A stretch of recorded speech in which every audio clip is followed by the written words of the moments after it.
ಭಾಗ್ಯಲಕ್ಷ್ಮಿ ಇವತ್ತಿನ ಸಂಚಿಕೆಯಲ್ಲಿ ಏನಾಗುತ್ತೆ ಅಂತ ನೋಡ್ಕೊಂಡು ಬರೋಣ. ಇಲ್ಲಿ ಆದಿ ಮತ್ತು ಭಾಗ್ಯ ಪೂಜೆಗೆ ರೆಡಿ ಆಗ್ತಾ ಇರ್ತಾರೆ.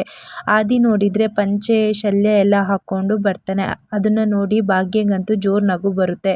ಭಾಗ್ಯ ಜೋರಾಗಿ ನಗಾಡ್ತಿರ್ತಾಳೆ. ಅಷ್ಟೊತ್ತಿಗೆ ಆದಿ ಕೇಳ್ತಾನೆ, ಭಾಗ್ಯ ಅವರೇ, ಇಷ್ಟು ತನಕ ತುಂಬ ನಾಚ್ಕೊಳ್ತಿದ್ರಿ, ಈಗ ನೋಡಿದರೆ ಜೋರಾಗಿ ನಗಾಡ್ತಿದ್ದೀರಲ್ಲ, ಏನಾಯಿತು ಅಂತ ಆದಿ ಕೇಳ್ತಾನೆ. ಆವಾಗ ಭಾಗ್ಯ, ಇನ್ನೇನು ಮಾಡೋದು, ನಿಮ್ಮ ಅವಸ್ಥೆ ನೋಡಿ ನಂಗೆ ನಗು ಬರ್ತಿದೆ ಅಂತ ಭಾಗ್ಯ ಹೇಳ್ತಾರೆ. ಅಷ್ಟೊತ್ತಿಗೆ ಕಿಶನ್ ಇದ್ದನು. ಅಣ್ಣ ಇನ್ನೂ ರೆಡಿ ಆಗಿಲ್ವಾ ಅಂತ ಕೇಳ್ತಿರ್ತಾನೆ. ಅಯ್ಯೋ, ಈ ಕಿಶನ್ ಅಂತೂ ಇಷ್ಟು ಅರ್ಜೆಂಟ್ ಮಾಡ್ತಾನಲ್ಲ, ಏನಾಯಿತು ಭಾಗ್ಯವರೇ, ಈಗ ಯಾಕೆ ನಗಾಡ್ತಿದ್ದೀರಾ? ಅಯ್ಯೋ, ನಿಮ್ಮ ಅವತಾರ ನೋಡಿದರೆ ನಗು ಬರುತ್ತೆ ಆದಿಯವರೇ ಅಂತ ಭಾಗ್ಯ ಹೇಳ್ತಿರ್ತಾಳೆ. ನನ್ನ ಅವತಾರನ ಏನಾಯಿತು ಅಂದಾಗ, ನೋಡಿ ಬೇಕಾರೆ ಬರೀ ಡ್ರೆಸ್ ಹಾಕ್ಕೊಳ್ಳೋದಲ್ಲ, ಅದರಲ್ಲಿ ಪ್ರೈಸ್ ಟ್ಯಾಗ್ನ ಹಾಗೆ ಬಿಟ್ಟಿದ್ದೀರಲ್ಲ ಅಂತ ಭಾಗ್ಯ ಕೇಳ್ತಾಳೆ. ಅಷ್ಟೊತ್ತಿಗೆ ಆದಿ, ಅಯ್ಯೋ, ಈ ಕಿಶನ್ ಬೇರೆ ಅರ್ಜೆಂಟ್ ಮಾಡ್ತಿದ್ದಾನೆ, ಇಲ್ಲಿ ಬೇರೆ ಕತ್ರಿನೂ ಸಿಗ್ತಿಲ್ಲ, ಎಲ್ಲಿ ಅಂತ ಹುಡುಕ್ತಿರ್ತಾನೆ ಆದಿ. ಅಷ್ಟೊತ್ತಿಗೆ ಭಾಗ್ಯ ಇದ್ದಳು, ಇಷ್ಟಕ್ಕೆಲ್ಲ ಯಾಕೆ ಕತ್ರಿ ಆದಿಯವರೇ, ತಡೀರಿ ಬಂದೆ ಅಂತ ಈ ಕಡೆ ಭಾಗ್ಯ ಬಾಯಿಯಲ್ಲಿ ಕಚ್ಚಿ ಪ್ರೈಸ್ ಟ್ಯಾಗ್ನ ತೆಗಿತಾಳೆ.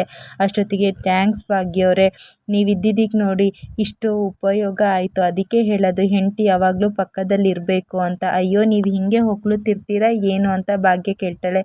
ಸರಿ ಸರಿ, ನೀವು ರೆಡಿ ಆಗೊಂಡು ಬನ್ನಿ, ನಾನು ಇನ್ನೂ ಕೆಳಗೆ ಹೋಗಿರ್ತೀನಿ ಅಂತ ಆದಿ ಕೆಳಗೆ ಬರ್ತಾನೆ. ಇಲ್ಲಿ ನೋಡಿದರೆ ಅಕ್ಷತಾ ಹೇಳ್ತಿರ್ತಾಳೆ, ಏನು ಬಂದಿದ್ದೇ ಲೇಟು, ಅಂಥದ್ರಲ್ಲಿ ಇನ್ನೂ ಪೂಜೆಗೆ ಬಂದೇ ಇಲ್ಲಲ್ಲ, ಇಷ್ಟೊತ್ತು ಬೇಕಾ ಹೊರಡೋಕ್ಕೆ ಅಂತ ಅಕ್ಷತಾ ಹೇಳ್ತಿರ್ತಾಳೆ. ಅಷ್ಟೊತ್ತಿಗೆ ಆದಿ ಇದ್ದವನು, ಇಲ್ಲ, ಅವ್ರು ಹೊರಡ್ತಾ ಇರ್ತಾರೆ, ಬರ್ತಾಳೆ ಅಂತ ಹೇಳ್ತಾರೆ. ಇಲ್ಲಿ ನೋಡಿದರೆ ಮೀನಾಕ್ಷಿಗಂತೂ ತುಂಬ ಕೋಪ ಆಗ್ತಾ ಇರುತ್ತೆ. ಪುರೋಹಿತರು ಮಾತ್ರ, ಇನ್ನೂ ಟೈಮ್ ಆಯ್ತಲ್ಲ, ಇನ್ನೂ ಬಂದಿಲ್ಲಲ್ಲ, ಪೂಜೆ ಇನ್ನೂ ಲೇಟ್ ಆದರೆ ಟೈಮ್ ಆಗಿಬಿಡುತ್ತೆ ಅಂತ ಪುರೋಹಿತರು ಸಹ ಹೇಳ್ತಾ ಇರ್ತಾರೆ. ಇಲ್ಲಿ ನೋಡಿದರೆ ಅಡುಗೆ ರೂಮಲ್ಲಿ ಕನ್ನಿಕಾ ಮತ್ತು ಪೂಜಾ ಜಗಳ ಆಡ್ತಾ ಇರ್ತಾರೆ. ಆಮೇಲೆ ಕನ್ನಿಕಾ ಸಹ ಪೂಜೆಗೆ ಬಂದು ಕೂತ್ಬಿಡ್ತಾಳೆ. ಇಲ್ಲಿ ಅಕ್ಷತಾ ಮಾತ್ರ, ಇನ್ನೂ ಇವರು ಬಂದೇ ಇಲ್ವಲ್ಲ ಅಂತ ಹೇಳ್ತಿರುವಾಗ ಕನ್ನಿಕಾ ಹೇಳ್ತಾರೆ, ಅವ್ರೀಗ ಹೆಂಗೆ ಬರ್ತಾರೆ, ಹೇಗಾದರೂ ನೆಕ್ಲೆಸ್ಸು ಹಾಳು ಮಾಡಿದ್ದೀನಿ, ಸೀರೆ ಅಂತೂ ಸುಟ್ಟಾಗಿಬಿಟ್ಟಿದೆ, ಇನ್ನೆಂಗೆ ಅವಳು ಬರ್ತಾಳೆ ಅನ್ನೋ ಅಷ್ಟೊತ್ತಿಗೆ ಕನ್ನಿಕಾ, ಸರಿ ನಾನು ಕರ್ಕೊಂಬರಲ್ಲ ಅಂತ ಹೇಳಿದಾಗ ಆದಿ ಹೇಳ್ತಾನೆ, ಬೇಡ, ನಾನೇ ಹೋಗಿ ಕರ್ಕೊಂಡು ಬರ್ತೀನಿ, ನೀನು ಹೋಗೋದು ಬೇಡ ಕನ್ನಿಕಾ ಅಂತ ಆದಿ ಹೇಳ್ತಾರೆ. ಯಾಕೋ ಅಣ್ಣ ಈಗ ರೂಢಾಗಿ ಮಾತಾಡ್ತಿದ್ದಾನಲ್ಲ, ಮದುವೆ ಆದಮೇಲಂತೂ ತುಂಬ ಚೇಂಜ್ ಆಗಿದ್ದಾನೆ ಅಂತ ಇಲ್ಲಿ ಕನ್ನಿಕಾ ಮೀನಾಕ್ಷಿಗೆ ಕೇಳೋ ಹಂಗೆ ಹೇಳ್ತಿರ್ತಾಳೆ. ಈ ಕಡೆ ನೋಡಿದರೆ ಸುನಂದ, ಕುಸುಮ ಎಲ್ಲರೂ ಬಂದುಬಿಡ್ತಾರೆ. ಅಷ್ಟೊತ್ತಿಗೆ ಆದಿ ಭಾಗ್ಯನ ಕರ್ಕೊಂಬರ್ತೇನೆ ಅಂತ ರೂಮಿಗೆ ಹೋಗಿರ್ತಾನೆ.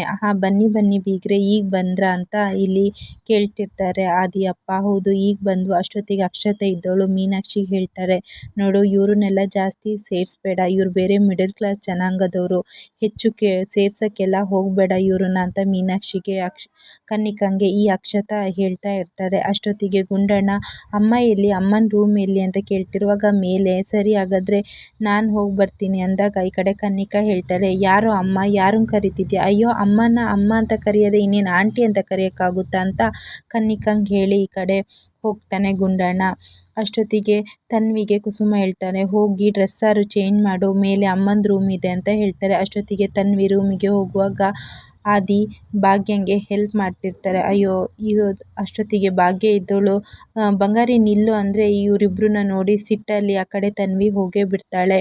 ಈ ಕಡೆ ಭಾಗ್ಯ ಆದಿಯವ್ರಿಗೆ ಹೇಳ್ತಾರೆ, ಏನು ಆದಿಯವರೇ, ಇವಳು ಈ ಥರ ಸಿಟ್ಟು ಮಾಡ್ಕೊಂಡು ಹೋದ್ಲಲ್ಲ ಅಂದಾಗ, ನೋಡಿ ಭಾಗ್ಯವರೇ, ಅವಳು ಪೂಜೆಗೆ ಬರಲ್ಲ ಅಂತಲೇ ಹೇಳಿದ್ಲು, ಆದರೆ ಈಗ ಪೂಜೆಗೆ ಬಂದಿದ್ಲಲ್ಲ, ಹಾಗಾಗಿ ಅವಳಿಗೆ ಸ್ವಲ್ಪ ಟೈಮ್ ಕೊಡೋಣ, ಎಲ್ಲ ಸರಿಯಾಗುತ್ತೆ, ಅವಳು ಸರಿ ಆಗ್ತಾಳೆ ಅಂತ ಇಲ್ಲಿ ಆದಿ ಹೇಳ್ತಾನೆ. ಈ ಕಡೆ ಸುನಂದ ಅಂತೂ, ನಮ್ಮಿಬ್ಬರನ್ನ ಮಕ್ಕಳನ್ನ ಇಷ್ಟು ದೊಡ್ಡ ಮನೆಗೆ ಕೊಟ್ಟಿದ ಮೇಲೆ ನಾವು ಆರಾಮಾಗಿದ್ದೀವಿ ಅಂತ ಕಾಮತ್ ಅವ್ರ ಹತ್ರ ಹೇಳ್ತಾ ಇರ್ತಾರೆ. ಅಷ್ಟೊತ್ತಿಗೆ ರೆಡಿ ಆಗಲಿಲ್ವಾ ಅನ್ನೋಷ್ಟೊತ್ತಿಗೆ ಈ ಕಡೆ ಕುಸುಮ ಹೇಳ್ತಾರೆ, ಅಬ್ಬಾ, ಇಬ್ಬರು ಜೋಡಿಗಳು ಚೆನ್ನಾಗಿ ಕಾಣ್ತಿದ್ದಾರೆ ಅನ್ನೋಷ್ಟೊತ್ತಿಗೆ ಕನ್ನಿಕಂಗೆ ಆಶ್ಚರ್ಯ ಆಗುತ್ತೆ. ಅಯ್ಯೋ, ನಾನೇ ನೆಕ್ಲೆಸ್ ಹಾಳು ಮಾಡಿದ್ದೆ, ಸೀರೆನೂ ಹಾಳು ಮಾಡಿಬಿಟ್ಟಿದ್ದೆ, ಆದರೆ ಪೂಜೆಗೆ ಬಂದುಬಿಟ್ರಲ್ಲ ಅಂತ ಯೋಚನೆ ಮಾಡ್ತಿರ್ತಾಳೆ. ಈ ಕಡೆ ಆದಿ ಮತ್ತು ಭಾಗ್ಯ ಪೂಜೆಯಲ್ಲಿ ಕೂತ್ಬಿಡ್ತಾರೆ. ಅಷ್ಟೊತ್ತಿಗೆ ಗುಂಡಣ್ಣ, ಅಮ್ಮ ನಾನು ಕೂರ್ತೀನಿ ಅಂತ ಹೇಳ್ತಿರ್ತಾರೆ. ಅಪ್ಪ ನಾನು ಇಲ್ಲಿ ಕೂರ್ತೀನಿ ಅಂತ. ಅಷ್ಟೊತ್ತಿಗೆ ಬಂದವರ ಜನಗಳೆಲ್ಲ ಮಾತಾಡ್ತಿರ್ತಾರೆ. ಇದ್ಯಾರು ಆದಿನ ಅಪ್ಪ ಅಂತ ಹೇಳ್ತಿದ್ದಾಗ ಅಲ್ಲೊಬ್ಬ ಕೂತ್ಕೊಂಡವ್ರು ಹೇಳ್ತಿರ್ತಾರೆ, ಅದು ಭಾಗ್ಯ ಇದ್ದಾಳಲ್ಲ, ಫಸ್ಟ್ನೇ ಗಂಡನ ಮಗ ಅಂತ ಹೇಳ್ತಿರ್ತಾರೆ.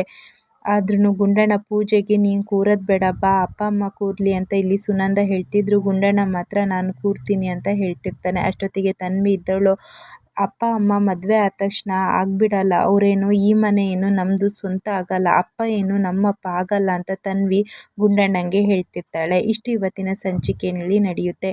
ಈ ವಿಡಿಯೋ ಇಷ್ಟ ಆಗಿದ್ರೆ ಲೈಕ್ ಮಾಡಿ, ಶೇರ್ ಮಾಡಿ, ಹಾಗೆ ಚಾನಲ್ನ ಸಬ್ಸ್ಕ್ರೈಬ್ ಮಾಡಿ.